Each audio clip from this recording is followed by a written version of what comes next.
Today, in Chapter 48 of the Yoga Vasistha, we will discuss the uniqueness and changelessness of Brahman, the cause and effect of Brahman. O Rama, my dear disciple, and to all of you joining us in this explainer of our sacred dialogues, I really want you to focus your mind completely right now. We're venturing into the absolute core of existence. We're exploring the ultimate reality that underpins literally everything you see, feel, and experience. So let's dive right in and begin this journey of understanding together, shall we?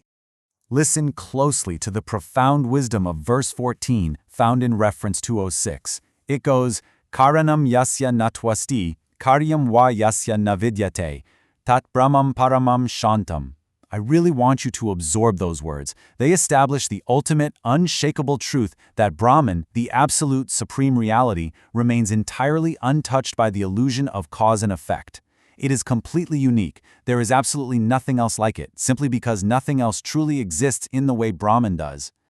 To really grasp this, we've got to look at the literal truth of these ancient Sanskrit words. Simply put, Brahman is the changeless, unique, and eternal reality. Rama, what this means for you, practically speaking, is that the supreme reality doesn't undergo any true modification. None at all. It doesn't grow old, it doesn't change its shape, and it definitely doesn't transform into something else over time. It simply is. Eternal, unbroken, always. Now, because Brahman doesn't change, we're faced with this massive divide between what is actually real and what is just not. On one side, we have the ultimate reality, the changeless source. On the other side, the constantly changing physical world around us. Philosophically, Rama, you have to understand that the world you're seeing with your physical eyes, the vast forests, the flowing rivers, the mighty kingdoms, it's merely an appearance. It's a projection. Brahman alone is the absolute unchanging truth. Everything else is just passing through. I know this question has deeply troubled your heart, Rama, and it's a completely natural thing to wonder. We have to ask ourselves, how does a world full of moving bodies and shifting seasons arise from a source that never actually moves, right? How do we have growing empires and falling leaves if the absolute reality is utterly motionless? It's a paradox. We must seek the profound truth behind this apparent contradiction. Well, here is the answer. We've got to contrast our ordinary worldly concept of cause and effect against the supreme reality that is completely beyond cause and effect. Think about it. In this world, a seed causes a tree. Fire causes heat. It's how our minds work. But Brahman is neither a cause nor an effect. To call Brahman a cause would mean Brahman eventually changes into an effect, and we just established that Brahman is entirely changeless. Therefore, this whole idea of cause and effect, it belongs exclusively to the realm of worldly illusion. It's a rule of the dream, Rama, not a rule of the awakened reality. Let's make this concrete. Consider a timeless truth found in the very gold of a royal treasury. You can take a single piece of pure gold and mold it into a beautiful bracelet, an intricate ring, or a magnificent crown. These are what we call modifications. But ultimately, is that bracelet actually anything other than gold? No, of course not. If you melt it down, the so-called bracelet disappears, but the gold remains perfectly intact. Just like this, my dear Rama, the endless modifications of the world are ultimately just the oneness of Brahman. The shapes change, sure, but the essence, it never ever does. Throughout Canto 48, your inquiries have been incredibly profound, Rama. You ask, how do I perceive the ultimate truth amidst all this worldly illusion? If the world is like the bracelet and Brahman is the gold, how do I actually stop seeing the bracelet and start seeing the gold? It's the ultimate question, isn't it? It is the exact quest of every true spiritual seeker, figuring out how to pierce right through this dense, convincing veil of physical reality. And the answer lies in realizing the absolute oneness of Brahman. That realization instantly dissolves all perceived separation. When you truly, deeply internalize that there's only the gold, the illusion that the bracelet is some separate, independent entity just completely vanishes.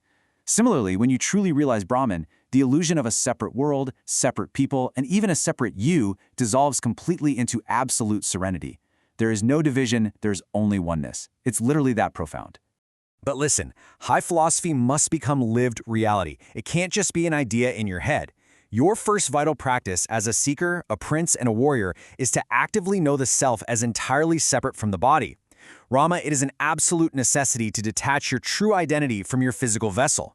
Think about it. The body is going to age, it's going to experience pain, and it will constantly change. And because it changes, it absolutely cannot be your true self. Your true self is part of the changeless Brahman. So, let me guide you through the precise cognitive process for doing this. First, observe the body. Literally, just watch it, as if you're looking at a tool in your hand or a garment you happen to be wearing. Second, detach your identity. When the body feels cold, realize, okay, the body is experiencing cold, rather than thinking, I am cold. See the difference? Third, realize the self.